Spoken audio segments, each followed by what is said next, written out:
Chapter 2 Patient Registration. Topic Service Agreements and Review of Service Agreements.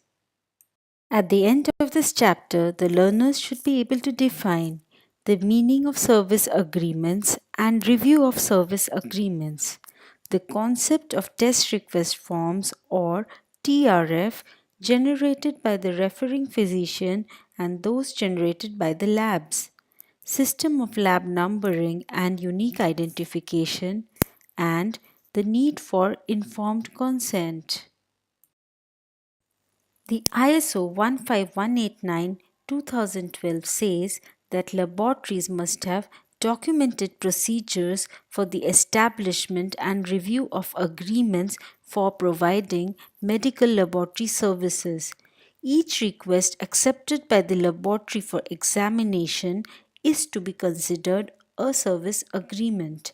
Agreements to provide medical laboratory services shall take into account the request, the examination, and the report.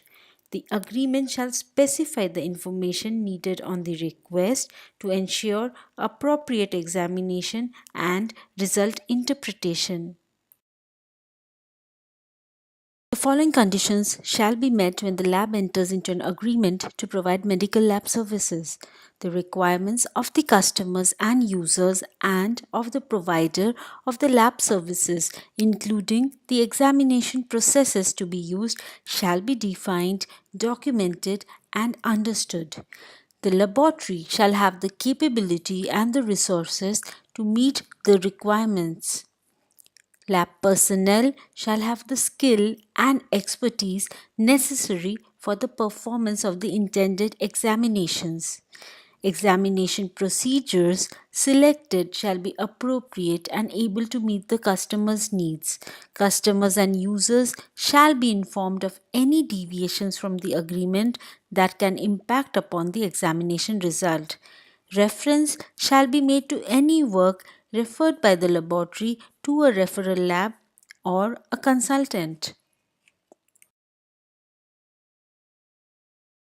Reviews of agreements to provide medical lab services shall include all aspects of the agreement. Records of these reviews shall include any changes to the agreement and any pertinent discussions.